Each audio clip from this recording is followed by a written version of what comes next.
Fala, Wellington Barros.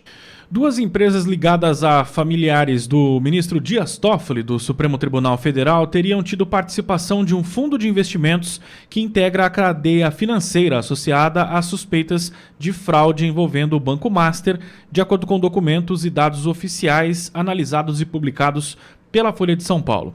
Segundo a publicação, o fundo Arlen manteve até pelo menos maio de 2025 investimentos em duas companhias relacionadas a parentes do ministro, a Tayaya Administração e Participações, responsável por um resort em Ribeirão Claro, e a DGP Empreendimentos, incorporadora imobiliária da mesma cidade que teve como sócio um primo de Toffoli.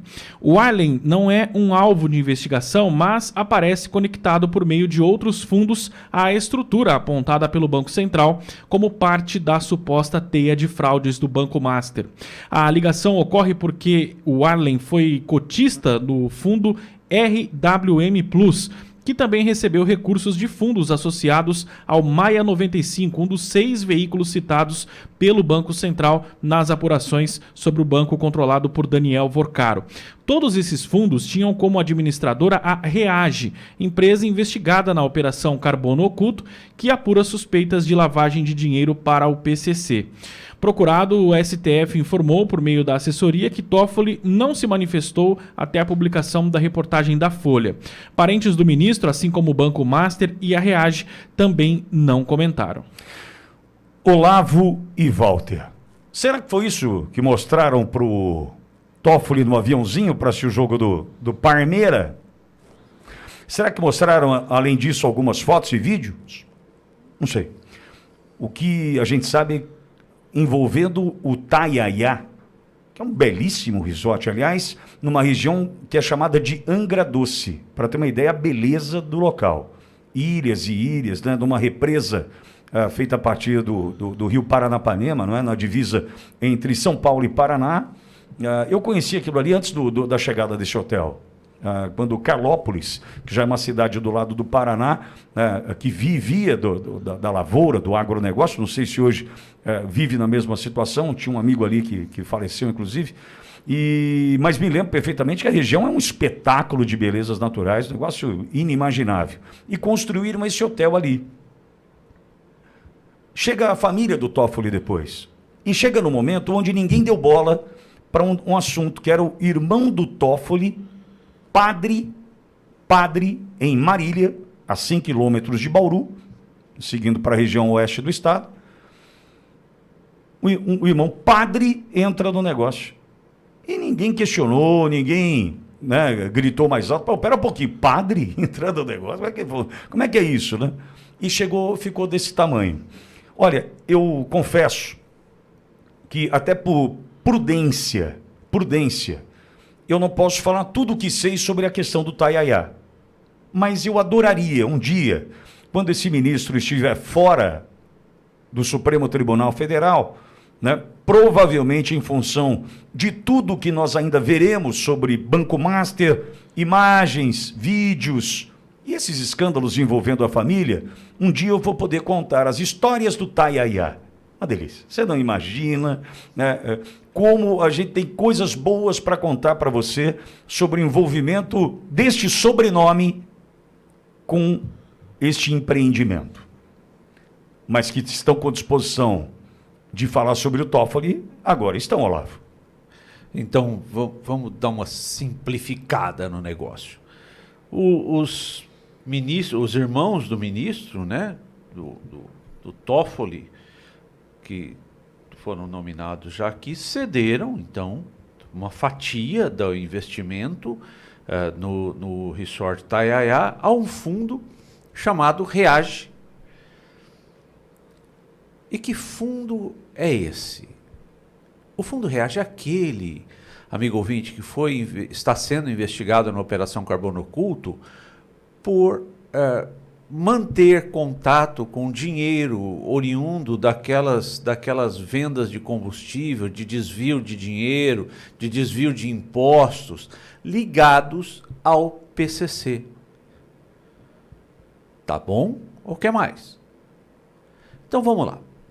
Ok, tudo está em investigação, esses elos estão aí, ninguém até aqui não aparenta ou não há uma prova efetiva de cometimento de crime, é importante observar isso, mas demanda investigação. Bom, algumas coisas saem notadamente, chamam a atenção nesse caso e talvez sejam explicações para acontecidos, né? Talvez seja explicação para Toffoli, ministro do STF, trazer para si o caso criminal do Banco Master. Será que é?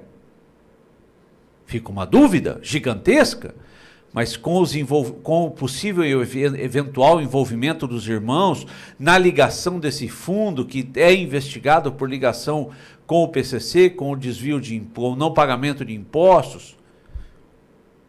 Sabe, amigo ouvinte, nós lembramos também, já bem colocado aqui, do voo, né? Que o Toffoli, o ministro, pegou no avião de uma das partes investigadas no processo. E também lembramos do sigilo, né? O Toffoli não somente trouxe para si a investigação criminal, mas decretou um sigilo anormal, que chamou a atenção de todo mundo. Anormal. Sigilo anormal. Sabe? Então vamos lá. Minimamente, Toffoli deveria dizer: sou suspeito para atuar nesse caso. Juízes de primeira instância se declararam suspeitos por menos do que isso aqui. Porque o judiciário, a justiça é maior do que Toffoli. O STF é maior do que Toffoli. Bom, minimamente deveria se declarar suspeito, porque trazer esse inquérito para si, com base no envolvimento de um imóvel negociado com um deputado, imóvel esse que nem foi transferido, é tudo muito incomum.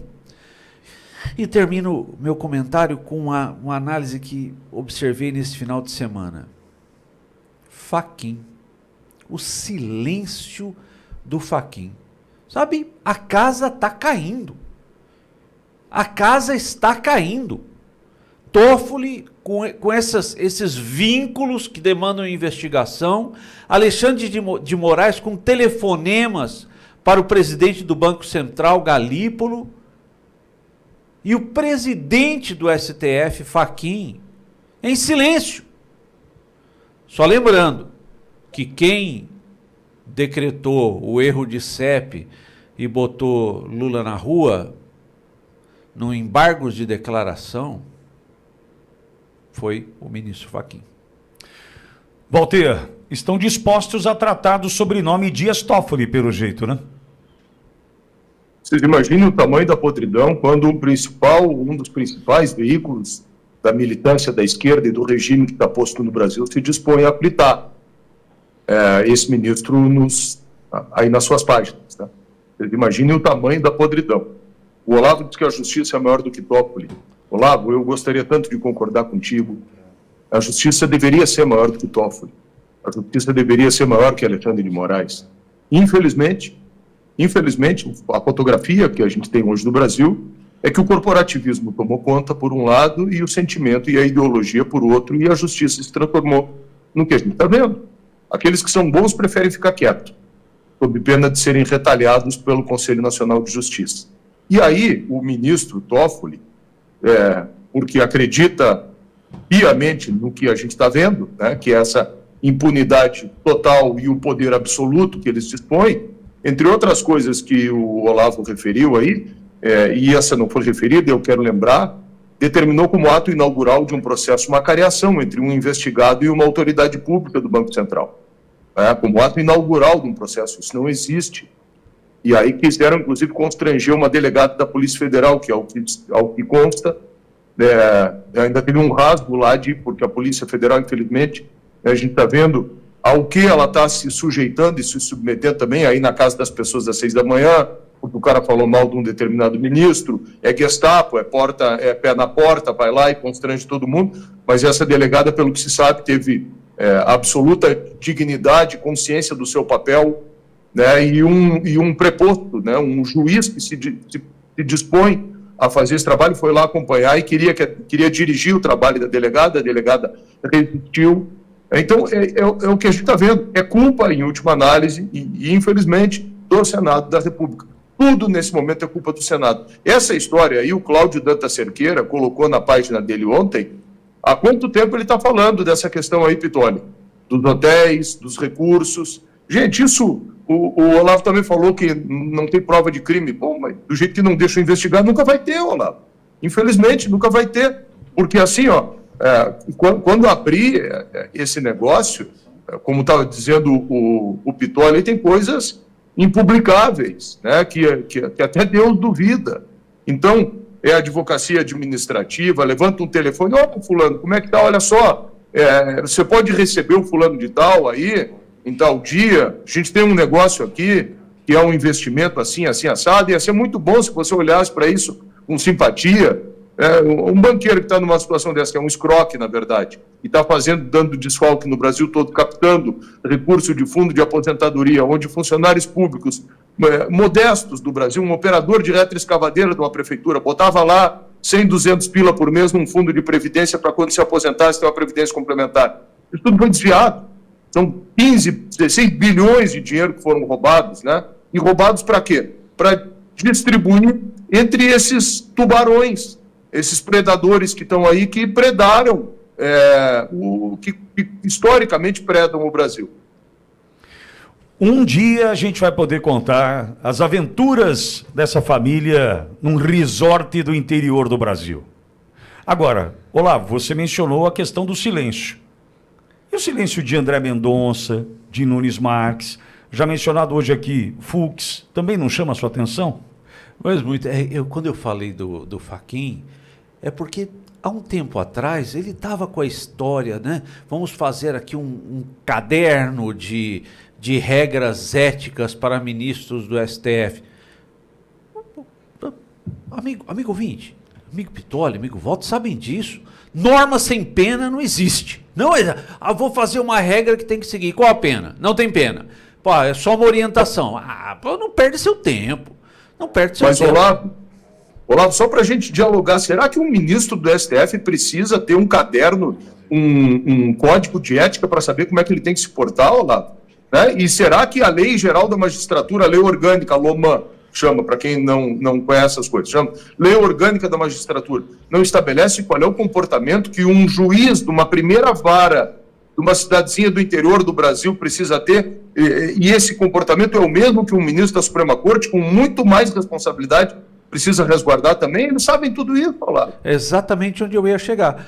Se não cumpre as normas, a legislação que está aí, se o Senado é um capacho que faz banda nenhuma, vão cumprir um livro de regrinha editado pelo Fachin? Então, o silêncio do Fachin é importantíssimo. Agora, será que o André Nunes está fazendo... André Mendonça, desculpe, o André Mendonça está fazendo palestra? Às vezes está fazendo aquelas palestras com a empresa dele de palestra. 4 milhões e 800 mil reais num ano. Ganhando milhões. E às vezes não deu tempo de ler a notícia, né? #vergonha.